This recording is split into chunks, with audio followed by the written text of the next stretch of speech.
여러분 안녕하십니까? 김항식입니다. 여러분, 어떤 주례사가 최고일까요? 명주례사는 어떤 것일까요? 지난 시간에 이호령 교수님의 칼릴 지브란의 아름다운 간격이라고 하는 시를 인용해서 주례사를 소개해 보았습니다. 제가 생각해 봐도 그 주례사는 명주례사가 아닌가라는 생각을 합니다. 여러분 어떠셨는지 모르겠습니다. 이번 시간에는 법륜 스님의 주례사를 간단하게 소개해 보려고 합니다. 여러분 좀 이상하죠? 스님이 주례를 선다는 것. 결혼도 안 해본 사람이 어떻게 주례를 씁니까? 라고 생각할 것을 염려해서인지 법륜 스님께서는 그렇게 한두 마디 우스갯소리 하고 시작한다고 합니다. 제가 지난번에 주례사를 잠깐 보는 과정 속에서 인상 깊은 것이 있어서 한번 생각해 보려고 합니다. 사랑에 대해서 말씀하셨습니다. 남녀의 사랑은 받으려고만 한다라고 합니다. 지금 결혼하고 계신 분들이 있다면 신랑이 먼저 사랑을 해야 되는가? 아니면 신부가 먼저 사랑을 해 주어야 되는가? 아니면 둘이 똑같이 사랑을 해야 되는가? 근데 제가 볼 때 둘 다 아닌 것 같습니다. 법륜 스님께서도 그렇게 생각을 하신 것 같아요. 남이 나를 사랑해 줄 것 기대하지 마십시오. 그리고 똑같이 사랑을 주고받는 것 기대하지 않는 것이 좋을 것입니다. 처음에 뜨거운 사랑할 때는 가능할 것입니다. 근데 1년, 2년, 3년 살다 보면 쉽지 않죠. 내가 먼저 상대방을 사랑해 주면 되지 않을까요?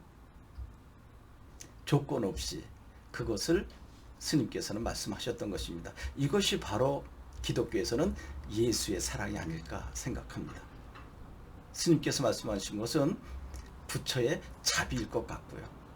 여러분, 바로 이 문제가 쉽지 않은 것 같아서 현대 시인 중에 김춘수의 시라고 하는 것을 한번 생각해 보겠습니다. 김춘수의 시 중에 이제 꽃이라고 하는 시를 간단하게 소개해 볼게요. 얼마나 사람 간에 인정을 받고 싶었으면, 사랑을 받고 싶었으면 그러했을까. 그래서 주례사에 가끔 김춘수의 꽃을 소개하기도 합니다. 상대가 나를 사랑해 주기를, 인정해 주기를 아무리 기다려도 해주지 않는 거예요. 왜 그럴까요? 상대도 그런 마음 가지고 있는 거 아닐까요? 그래서 이번에는 내가 먼저 한번 상대를 생각해, 또 상대를 인정해, 또 상대를 사랑해 주자라고 했던 것이죠. 그래서 김춘수 시인은 꽃이라고 하는 작품 속에서 내가 너의 이름을 불러주기 전에는 너는 하나의 몸짓에 불과했다. 아무것도 아니었다. 근데 내가 너의 이름을 불러줬을 때 너는 나에게로 와서 꽃이 되었다라고 했습니다. 물론 여기서 꽃은 플라워를 이야기하는 것이 아니라 인식된 존재의 총칭이죠. 이제 국어에서는 대유법이라고 하는데 이제 인정받은 존재가 되었다. 이제 여기서 끝났으면 좋은데 아마 세상을 약간 풍자하지 않았나 하는 생각이 듭니다. 내가 너의 이름을 불러줘서 꽃이 된 것처럼 너도 이제 나를 좀 인정해 줄래?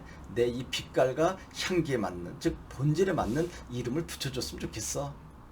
내가 너 인정해 줬으니까, 내가 너 사랑해 줬으니까 너도 나 인정하고 사랑해 주면 안 될까? 그야말로 기브 앤 테이크이죠. 아마 대부분 그렇게 해줄 겁니다. 근데 그런데도 불구하고 저쪽에 사랑을 주지 않는다면 절대로 섭섭해하지 말아라. 내가 사랑할 대상이 있는 것만으로도 큰 복 아니겠는가? 얼마나 행복한 일이겠는가라고 생각하자라는 것입니다. 그래서 아마 김춘수 씨는 꽃에서 그 다음 이야기가 있는데 아마 생략한 것 같습니다. 내가 너에게 사랑받을 것을 전제로 한 것이 아니라 무조건적인 사랑, 무조건적인 희생을 너에게 줄게. 너가 나에게 그런 사랑, 희생 보여주지 않아도 돼. 아마 지금 결혼하는 신혼부부께서 이러한 마음을 갖는다면 내가 원하지 않아도 저쪽에서 먼저 사랑해 주지 않을까요? 이런 부부가 되었으면 좋겠습니다. 아마 법륜 스님께서도 여기까지 생각하고 말씀하신 것이 아닌가 생각합니다. 가장 중요한 것은 여러분 사랑의 실천이겠죠. 고맙습니다.